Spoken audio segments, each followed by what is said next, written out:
Bonjour mesdames, messieurs, merci de suivre votre émission Point de vue en ce dimanche 1er octobre 2017. On parle économie dans ce numéro, de la situation économique de notre pays plus précisément. Un diagnostic utile au vu de l'intérêt que suscite effectivement la mise en œuvre des politiques publiques. Dans cet exercice, nous serons avec monsieur Pierre Ndiaye, directeur général de la planification et des politiques économiques du ministère de l'économie, des finances et du plan. Monsieur Ndiaye est ingénieur, statisticien, économiste de formation. Bonjour et bienvenue. Bonjour Omar. Comment se porte l'économie sénégalaise? Bonjour Omar et merci donc pour cette invitation. D'emblée, comment se porte l'économie sénégalaise? Je dirais que aujourd'hui, tous les observateurs avertis, que ce soit sur la scène nationale ou internationale, sont tous unanimes que le Sénégal est en train de réaliser des progrès très importants au plan économique. Ouais. Je peux donc dire que le plan Sénégal émergent est en train de changer l'économie sénégalaise, qui aujourd'hui est dotée d'un cadre macroéconomique assaini. Je veux dire une consolidation de la croissance économique, de réduction continue du déficit budgétaire et du déficit du compte courant. Sur le plan de la croissance économique, nous allons enregistrer cette année une croissance au-dessus de 6%, ce qui sera la troisième fois, en tout cas sur 3 années consécutives, 2015, 2016 et 2017. Et ça, je crois que c'est extrêmement important à souligner parce que c'est du jamais vu au Sénégal depuis sur les 40 dernières années. Nous n'avons jamais eu sur 3 années successives une croissance au-dessus de 6%. Chaque fois qu'on a une croissance relativement élevée, elle était toujours suivie d'une baisse de la croissance. Donc si aujourd'hui on arrive à aligner plus de 6% sur 3 années, cela déjà certains commencent à se dire que nous avons fait une sorte de changement de palier de croissance complètement. Et c'est maintenant l'enjeu majeur, c'est comment faire pour préserver dans la durée cette on s'attend à quoi exactement? 6 points Alors en 2017, nous attendons 6,8% de croissance. Au même moment, l'inflation devrait rester faible, compte tenu autour de 2%. Le déficit budgétaire aussi, nous avons fait des progrès très importants parce que si vous vous rappelez, en 2011, nous avions un déficit de 6,7% du PIB. Et effectivement, à l'époque, toute la communauté internationale nous invitait à restaurer les marges de manœuvre budgétaire de l'État. Donc, depuis, des réformes importantes ont été mises en œuvre. Et depuis la mise en œuvre du plan Sénégal émergent, nous assistons à une croissance des recettes de l'ordre de 10% par an, au moment où ces réformes également nous ont permis de maîtriser la dépense publique, surtout en matière de contrôle de la masse salariale, mais aussi des dépenses de fonctionnement de l'État. Et donc à la clé, on se retrouve avec une réduction significative du déficit budgétaire qui passe aujourd'hui à autour de 3,7% en 2017. En 2012, on était autour de 10% de déficit du compte courant de la balance des paiements et entre-temps avec la restructuration des ICS, le dynamisme des industries donc du ciment, le retour du tourisme, tous ces éléments ont permis aujourd'hui d'accroître significativement les exportations de biens et services et donc de réduire effectivement le compte courant de la balance des paiements. C'est vrai qu'on a bénéficié aussi d'un environnement favorable avec la baisse des prix du pétrole. Et aujourd'hui, donc, on est autour de 5% de déficit du compte courant. Donc, signons au vert. Mais qu'est-ce qui nous vaut cette... par exemple, je prends l'exemple de la croissance. Elle résulte de quel facteur concrètement? Alors, si vous analysez un peu la croissance de l'économie sénégalaise, on a donc un dynamisme du secteur secondaire. Secteur secondaire, c'est la partie industrie et autres. Je disais tout à l'heure que la restructuration des ICS a permis de faire des rebonds très importants dans le domaine de la production des produits chimiques. Les cimenteries aussi ont eu une progression très importante avec à la fois tous les chantiers qu'il y a au Sénégal, mais aussi les exportations dans la sous-région, notamment au Mali. Et vous avez aussi du point de vue du BTP qui est très dynamique. Ça, c'est du côté donc secondaire. Et en même temps, dans le côté tertiaire, vous avez les services financiers qui restent très performants. Vous avez le tourisme qui est en train de rebondir. Et vous avez aussi, du point de vue du secteur primaire, l'agriculture qui a fait des résultats très très importants. Donc on a cette fois-ci beaucoup plus de secteurs qui ont contribué à la croissance, et c'est ça qui nous amène un peu vers la croissance inclusive que le chef de l'État Macky Sall invite tous les jours, parce que chaque fois il répète qu'on a besoin d'une croissance certes, mais on a besoin d'une croissance inclusive, c'est-à-dire une croissance qui génère des emplois, une croissance qui génère des revenus. Donc une croissance. Dernièrement, on a parlé plus de l'agriculture qui tirait un peu cette croissance, mais vous venez de le dire, cette fois la particularité c'est qu'il y a beaucoup de secteurs qui ont contribué, n'est-ce pas? Tout à fait. En fait, c'est en 2015 où on avait fait un bond très important dans le secteur agricole. C'est là où l'agriculture avait tiré très fortement la croissance. Mais effectivement, quand vous atteignez un certain niveau très élevé, vous faites toujours la croissance, mais pas à des niveaux extrêmement élevés. Donc en 2016 et en 2017, beaucoup d'autres secteurs ont contribué au dynamisme de l'économie sénégalaise. Alors, dans les débats qui sont posés en économie, on épilogue fréquemment sur les chiffres. Ça me permet un peu de savoir, au niveau de votre direction de la planification et des études économiques, sur quelle base vous fournissez vos éléments et avec quels critères? Alors, ça c'est une très bonne question, parce qu'effectivement, le statut du chiffre est très important. Et au niveau du ministère de l'économie, des finances et du plan, vous avez deux grandes structures qui opèrent un peu dans les chiffres. Vous avez l'Agence nationale de la statistique et de la démographie, qui s'occupe, disons, du passé. Et vous avez la direction générale de la planification et des politiques économiques, qui s'occupe des perspectives de ce qui va venir, mais aussi de l'actuel. Donc, c'est nous qui élaborons, les stratégies de développement, comme le plan Sénégal émergent, et assurons le suivi avec le BOSS, parce qu'il y a maintenant un cadre harmonisé du suivi des politiques publiques, assurons le suivi de l'exécution des projets et des réformes pour et évaluer les performances qui sont enregistrées. Donc chaque année, nous avons ce qu'on appelle la revue annuelle conjointe avec les partenaires, avec tous les acteurs, que ce soit la société civile, le secteur privé, la société civile, secteur privé, partenaires techniques et financiers. Et donc, dans ce contexte, nous rencontrons tous les services des ministères sectoriels pour faire l'évaluation de la mise en œuvre des politiques dans leur département. Et c'est l'occasion de collecter beaucoup de chiffres et donc de faire le point sur les progrès qui ont été enregistrés au niveau de l'agriculture, les progrès enregistrés au niveau de l'élevage, de la pêche, etc. Et sur la base d'autres indicateurs que nous obtenons de diverses manières, effectivement, nous arrivons à faire une estimation de la croissance, les premières estimations de la croissance, les calculs sur les opérations financières de l'État, les transactions extérieures, c'est la Banque centrale qui s'en occupe, ainsi que la situation monétaire. Et donc, c'est ça qui nous permet d'avoir des informations aujourd'hui sur l'évolution de la situation économique. Et l'ANSD vient derrière, prend beaucoup plus de temps, plus de recul, pour analyser encore de façon beaucoup plus fine tous ces indicateurs et publie les comptes nationaux 2 ans plus tard. Donc ça veut dire que donc les chiffres que vous avez sont des chiffres crédibles? Tout à fait, tout à fait. C'est des chiffres tout à fait crédibles et je pense que vraiment sur l'international, on salue le dispositif de statistique sénégalais. Je crois qu'on a un des meilleurs systèmes statistiques dans la sous-région. Les statisticiens, le ministre aime souvent le rappeler, c'est des gens qui prêtent serment et donc vraiment tout ce qu'ils font, c'est tout à fait crédible au plan scientifique. Alors pour revenir à la situation économique, récemment le FMI a salué les performances économiques du Sénégal, mais en même temps constaté une augmentation de la dette. Quelle lecture avez-vous un peu de cette évaluation? Alors, sur la dette, ça c'est une question très importante. Je pense qu'effectivement, une mission du Fonds a séjourné au Sénégal du 7 au 19 septembre dernier. Et au terme de la mission, le chef de mission, Ali Mansour, a eu à faire une déclaration où il a salué les progrès de l'économie sénégalaise, mais a effectivement invité les autorités à faire un peu plus de prudence en matière de dette. Et pour ça, il a effectivement relevé que le service de la dette qui était de 25%, dit-il, en 2014, pourrait atteindre 30% des recettes budgétaires en 2017. Alors, sur la dette, je voudrais juste m'arrêter un tout petit point pour peut-être clarifier quelque chose, parce que la dette, c'est vraiment dans les opérations courantes de l'État. Et je crois même des individus, nous tous, quand vous venez de commencer à travailler, je pense que sur la base de votre salaire, il est très difficile d'accéder à la propriété immobilière, par exemple. C'est juste un exemple. En général, vous êtes obligé de prendre un prêt bancaire pour pouvoir acheter une maison.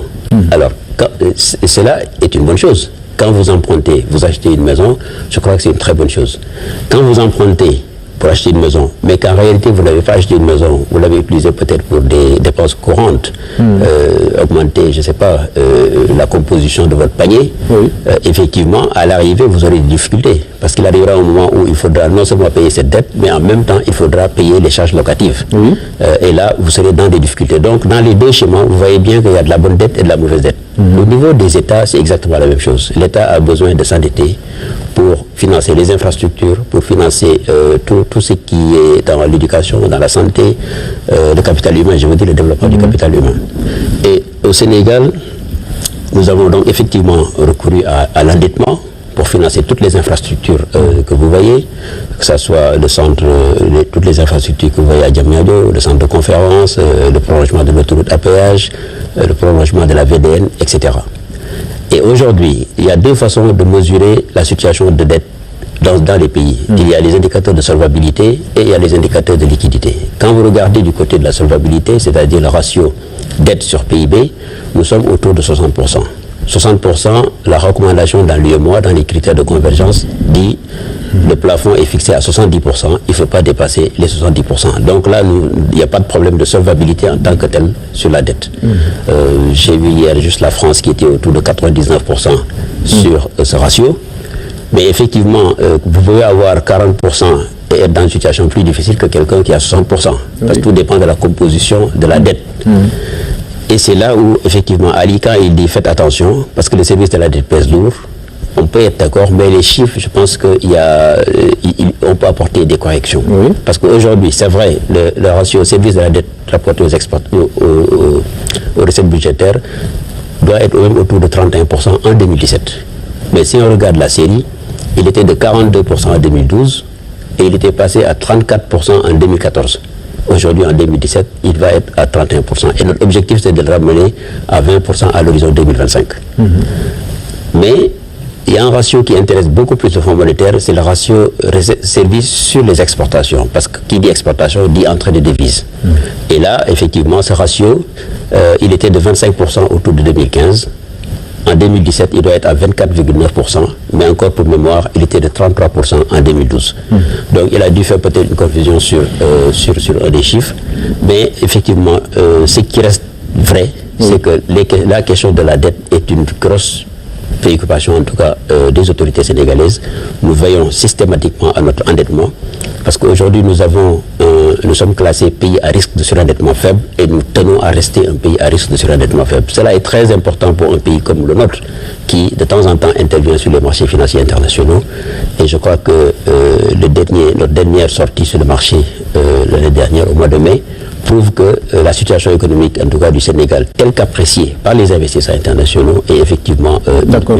Finalement, vous dites quoi? Qu'en dépit de ce constat relevé par le fonctionnaire du FMI, il n'y a pas à s'alarmer, c'est ça? Non, il n'y a pas à s'alarmer. Il n'y a pas à s'alarmer du tout. Je disais que le fonds continue à le répéter, nous sommes toujours un pays à risque de surendettement faible. Mais quand on regarde l'économie sénégalaise, peut-être s'il y a un point de faiblesse où on doit être très vigilant, c'est peut-être sur la question de la dette. Et effectivement, au niveau du ministère des Finances, nous sommes très vigilants là-dessus. Nous avons une stratégie d'endettement qui privilégie les prêts dits concessionnels, c'est-à-dire c'est les prêts qui ont un élément d'ordre de 35%. Ça c'est trop technique. C'est les prêts qui ont des conditions financières très très très douces, une maturité très longue, parfois 40 ans pour les prêts de la Banque mondiale, un taux d'intérêt très faible, différé parfois de paiement. Donc ces conditions douces, en général, ne pèsent pas trop sur l'endettement. Et à côté, effectivement, tous les autres prêts auxquels nous pouvons avoir accès, nous faisons des analyses très fines sur les conditions financières de ces prêts pour ne pas tomber effectivement dans les pervers de la dette. Comment voyez-vous les critiques les plus dures que peut-être ce constat du FMI qui voit un avenir plutôt sombre sur la base de la situation d'endettement du Sénégal? Non, en fait, il ne voit pas une situation sombre, parce que nous discutons avec le fonds. Quand je ne parle pas du fonds, mais je veux dire des acteurs économiques ou parfois même des politiques. Vous les entendez souvent analyser cette situation pour, voilà. Oui, je pense que quand quelqu'un comme Ali Mansour dit la situation est très bonne, Mais attention à la dette, effectivement, il y a beaucoup de gens qui sautent là-dessus et qui interprètent comme ils veulent.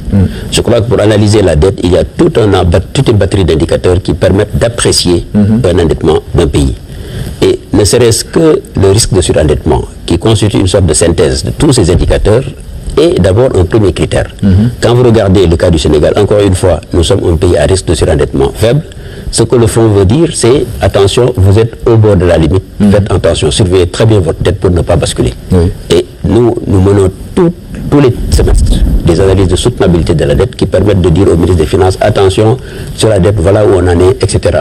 Et la consigne au niveau du ministère, c'est de dire le risque de surendettement faible, il faut qu'on reste dedans.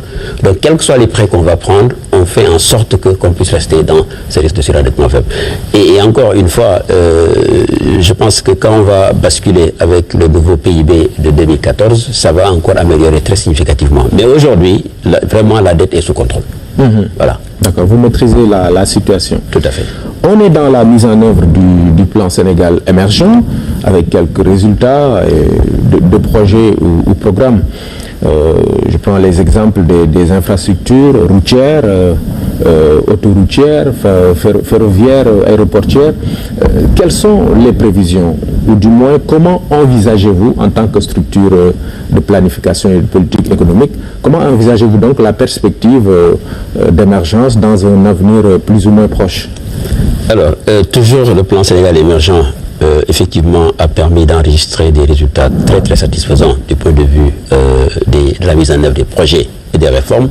Je pense qu'aujourd'hui tout le monde sait qu'il y a beaucoup de projets qui voient le jour. Il suffit d'aller à Diamniadio pour s'en rendre compte. Vous voyez le centre de conférence, vous voyez l'hôtel, vous voyez l'université qui est en train de pousser, les cités administratives, l'immobilier, etc. Mais à côté de tout ça à Diamniadio, vous avez le prolongement de l'autoroute à péage sur Mbour-Diamniadio, Mbour-Thiès, vous avez Ila Touba qui est en construction, le train express régional qui démarre, vous avez aussi la route sur le prolongement de la VDN. Donc du point de vue infrastructure, beaucoup a été fait avec le plan Sénégal émergent.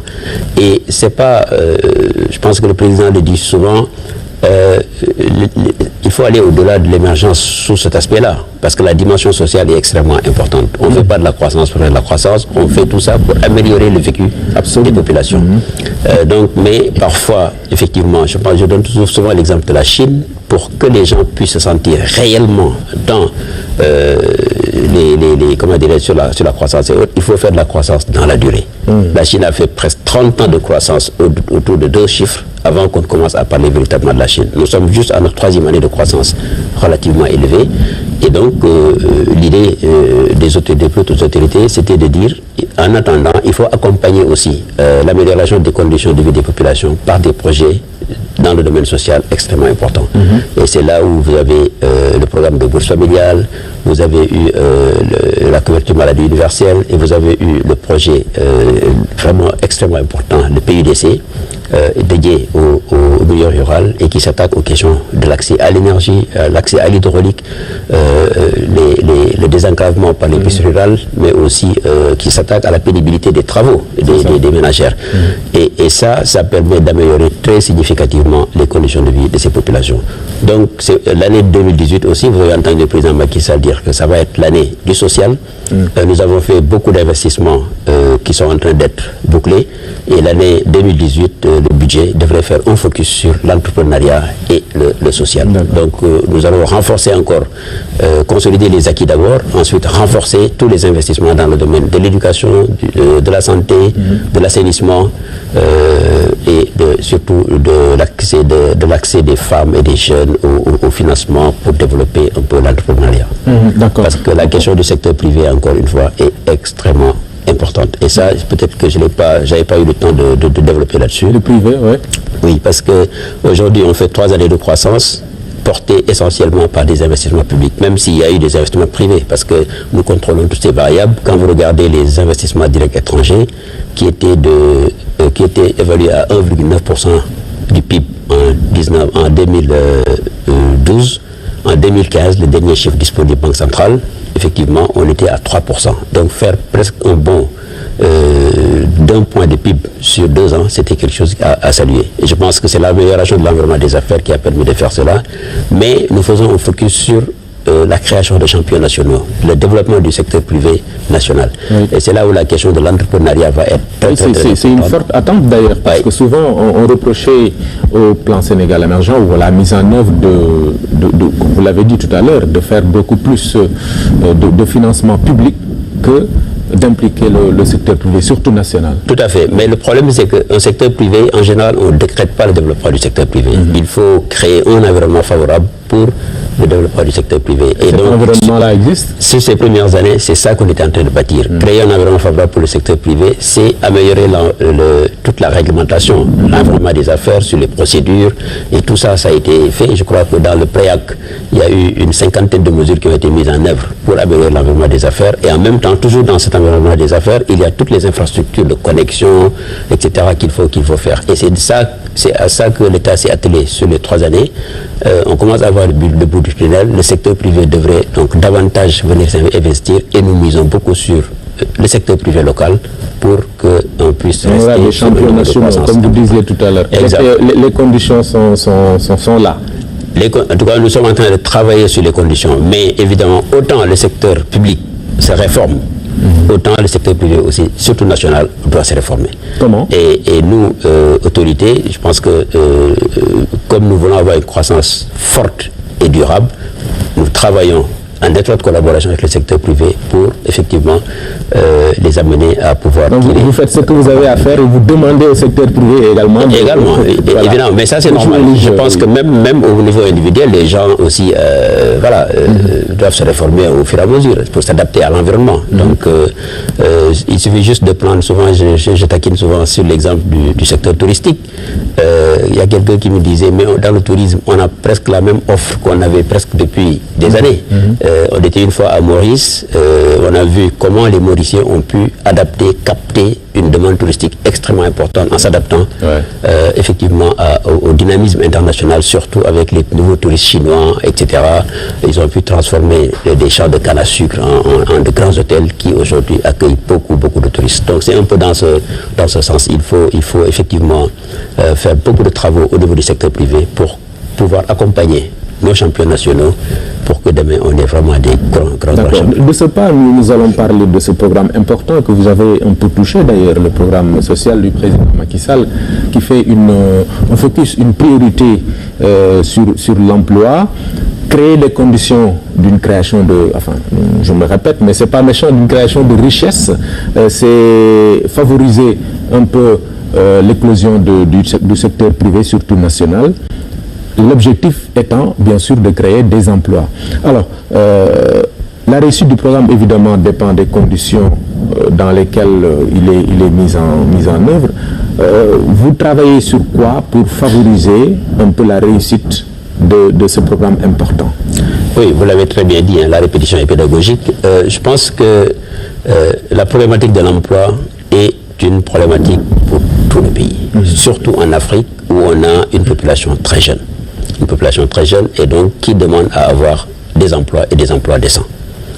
Donc aujourd'hui au niveau du Sénégal, l'enjeu majeur, je disais tout à l'heure, le président Macky Sall dit toujours il faut une croissance qui génère des emplois et des revenus au profit des jeunes, au profit des femmes. Donc la question de l'emploi est au cœur de nos priorités.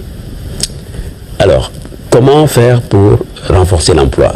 Encore une fois, la création d'emplois, ce n'est pas quelque chose qui se décrète.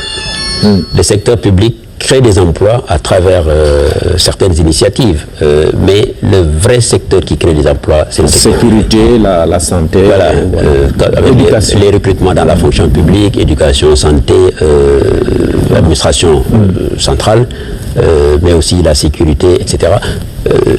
Mais ce qu'on peut employer dans la fonction publique ne peut pas constituer une très grande, ne peut pas régler la question de l'emploi. Donc, ce qui crée l'emploi et la richesse, c'est le secteur privé. Donc, encore une fois, toute la stratégie, c'est de faire en sorte que le secteur privé puisse s'épanouir, puisse se développer, créer de la richesse, créer des emplois. Et donc, en 3 ans, on ne peut pas demander effectivement d'arriver à régler tous les problèmes du Sénégal. C'est quasiment impossible. C'est très tôt. Mais je pense qu'aujourd'hui, toutes les conditions sont réunies pour que le secteur privé puisse se développer, puisse créer de la richesse, puisse créer des emplois au profit des Sénégalais. Oui. Au-delà même du secteur privé, favoriser l'auto-emploi, je pense qu'on va certainement vers cela. Oui, ça c'est important aussi. Je disais tout à l'heure que l'année 2018, c'est l'année du social et de l'entrepreneuriat. Et je pense que si vous avez suivi le dernier remaniement, le président de la République a donné un signal très fort. Mais aussi avec la création de la délégation à l'entrepreneuriat, je pense que l'objectif qui est visé, c'est effectivement d'accompagner beaucoup de jeunes et beaucoup de femmes dans l'auto-emploi. Parce que ce n'est pas seulement des emplois salariés qui vont permettre de régler un peu la question, mais il y a beaucoup de jeunes qui peuvent en fait s'en sortir avec l'auto-emploi. Il suffit simplement de pouvoir bien les accompagner pour réussir cet objectif. Dans la rapidité, oui, comme le dit le programme. Alors, l'élément nouveau qui est certainement intéressant pour vous autres qui travaillez sur la planification et les politiques économiques, c'est le pétrole et le gaz. Des découvertes ont même favorisé la naissance d'un ministère plein. Qu'est-ce que cela va changer concrètement? Alors, c'est vrai que les importantes découvertes de pétrole et de gaz ouvrent de nouvelles perspectives pour le Sénégal. De nouvelles perspectives dans la mesure où l'exploitation de ces ressources va engendrer beaucoup plus de devises en termes d'exportation, va engendrer beaucoup plus d'emplois, parce que non seulement il y aura effectivement les sociétés qui opèrent directement dans le pétrole, mais elles auront besoin de tout un ensemble de sous-services liés à leur exploitation qui va donc se traduire par le développement de beaucoup d'entreprises à côté et donc beaucoup d'opportunités d'emploi qui seront offertes. Et en même temps, effectivement, avec l'exploitation pétrolière, les opportunités d'emploi qu'il y a, l'État va effectivement voir son budget fortement impacté par cela. Et quand on dit le budget de l'État est impacté, l'État c'est le redistributeur. Donc cela va se traduire par effectivement beaucoup plus de marge de manœuvre pour faire davantage d'autoroutes, pour faire davantage d'écoles, davantage de santé et davantage dans l'assainissement, etc. Donc vraiment ça ouvre de nouvelles perspectives pour le Sénégal, mais encore une fois, il faut être très prudent dans le domaine du pétrole. Je pense qu'il y a eu des expériences réussies et des échecs à travers le monde, et c'est pas pour rien que le président de la République a mis en place le COS Pétrogaz pour aider le gouvernement dans la définition, dans la mise en œuvre en tout cas des projets dans le domaine du pétrole et du gaz. L'idée principale, c'est d'éviter ce qu'on appelle communément la malédiction du pétrole. C'est-à-dire que de ne pas tomber dans une économie de rente qui ne compte que sur le pétrole, mais de rester dans la diversification. Et c'est là où la mise en œuvre du PSE est très très importante. Parce que si on continue à miser sur nos secteurs, que sont l'agriculture, que sont l'agrobusiness, que sont les mines, le tourisme et les services de santé, d'éducation, etc., je pense que cette diversification, si le pétrole vient, ça va renforcer davantage l'économie sénégalaise, qui va être donc plus résiliente et donc plus apte à faire face à des chocs éventuels. Mais si vous voulez dire qu'il faut éviter un peu l'euphorie du pétrole, quoi. Exactement. C'est bien, c'est bien de découvrir des ressources naturelles, mais il ne faut pas tomber dans la facilité en faisant comme si le pétrole arrive, il ne faut plus faire rien du tout, parce qu'on aura tout un ensemble de ressources, etc. Le pétrole doit venir en plus, et si on devait faire 2 années pour faire quelque chose, peut-être qu'on aura plus de facilité pour le faire en 1 an, etc. Et donc, je pense que les autorités sont en train de travailler sur cette prudence. D'ailleurs, c'est pourquoi même dans nos comptes macroéconomiques, si vous regardez bien jusqu'à présent, la dimension pétrole n'est pas encore prise en compte. Vous êtes prudent. Nous attendons d'avoir une bonne visibilité et donc voilà, avant de l'intégrer comme un autre secteur. Et il ne faut pas le prendre comme un secteur qui viendra remplacer tout. Parce que beaucoup de pays ont fait cette erreur, et on voit aujourd'hui, quand les prix fluctuent, on voit l'impact que cela a sur ces pays-là. Vous comprenez les débats qui sont tenus autour de ce pétrole et du gaz? Bon, je pense qu'une bonne partie des débats, c'est de la politique. Bon, la politique, je crois que chacun est libre de dire ce qu'il pense. Mais de ma position, je pense qu'il n'y a pas encore, du point de vue économique pur, un débat digne de ce sens qu'il faudrait faire sur le pétrole, parce qu'on n'a pas encore tous les éléments pour véritablement débattre sur les impacts et autres. Peut-être d'ici l'année prochaine, quand les majors vont annoncer déjà leur plan de production et autres, on pourra commencer des débats très sérieux sur la question du pétrole. Maintenant, sur la question de gestion et autres, je crois que les gens font beaucoup d'anticipation là-dessus, et voilà. Chacun est libre de dire... Oui, en tant qu'économiste statisticien, M. Gaye, j'aimerais vous entendre aussi sur une question importante liée au franc CFA. Vous avez entendu tout le débat autour, qui continue d'ailleurs, malgré les éclaircissements et les précisions de la BCEAO. Finalement, est-ce que vous pensez, puisque vous êtes dans la prévision, que le maintien du CFA compromet l'avenir de nos pays, comme le disent certains? Alors, le débat sur le CFA, je pense qu'il y a peut-être beaucoup de politique aussi dedans. La BCEAO est sortie pour apporter des éclairages sur certaines affirmations qui ont été faites dans la presse. Je pense qu'aujourd'hui, on a un dispositif de gestion de notre monnaie. Je peux comprendre que certains disent, après 50-60 années de mise en œuvre de ce dispositif, on peut s'arrêter, analyser, voir comment améliorer, etc. Ouais. Voilà, ça c'est tout à fait compréhensible parce que c'est valable dans tous les secteurs. Mais tout de suite, vouloir dire que le CFA constitue le point noir, en fait, qui nous empêche de progresser, je ne suis pas sûr qu'il y ait des études véritablement bien élaborées qui apportent une clarification à ce niveau-là. Je crois qu'il y a quelqu'un qui le disait, je crois que sur le CFA, aujourd'hui, quand on regarde tous les pays qui nous entourent, certains ont leur propre monnaie. Mais est-ce que, pour autant, ils sont dans une meilleure position que la zone CFA? Je ne suis pas sûr. Donc, le problème n'est pas peut-être sur le CFA en tant que tel. Le problème, c'est peut-être même dans la mise en œuvre des politiques. Parce que la politique, vous avez la politique monétaire, mais vous avez aussi toutes les réformes qu'il faudrait mettre en place, indépendamment de la dimension monétaire. Si ces réformes ne sont pas mises en place, vous avez beau changer même sur la monnaie. Vous voulez parler de quoi exactement? Enfin, toutes les réformes qu'on est en train de faire dans les finances publiques, dans l'environnement des affaires, etc., etc. Je pense que l'économie, la monnaie vient dans le package global, mais c'est pas la monnaie tout simplement ne peut pas régler le problème de nos pays. Souvent, les gens attaquent la question du compte d'opération. Oui. Le G en France. Le G au Trésor français. Les plus avertis vous diront pourquoi on traite directement avec le Trésor et non la Banque de France. Oui. Cela, on peut peut-être à la limite le comprendre. Mais ça relève, et quand on parle de réforme, peut-être dans ce sens, on pourrait réfléchir sur le meilleur dispositif qu'il faudrait faire à ce niveau-là. D'autres vous disent pourquoi on fait une connexion avec l'euro, tout simplement, au lieu d'aller vers un panier de monnaie. C'est vrai, avec un panier de monnaie, on aurait peut-être, on amortirait plus les chocs que dans le cas. Mais quel que soit le dispositif monétaire que vous allez prendre, vous avez des avantages et des inconvénients. Et il faut savoir tout simplement tirer profit de ce qu'on a. Mais actuellement, il y a plus d'avantages ou d'inconvénients avec le CFA? Moi, personnellement, je pense qu'il y a beaucoup plus d'avantages. Oui.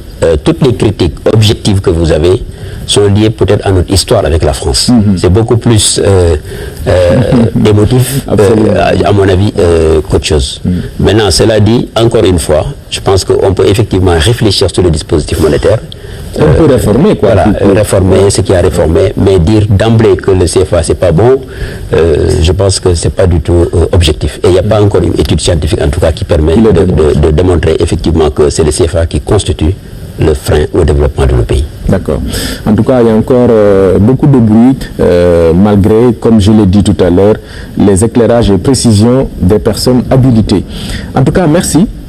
Merci beaucoup Pierre Ndiaye. Nous arrivons au terme de cet entretien. C'est moi qui vous remercie, Omar. Merci. Merci d'être venu sur cette émission. Merci. Mesdames, Messieurs, merci à vous d'avoir suivi le numéro de Point de Vue. Nous nous donnons rendez-vous dimanche prochain.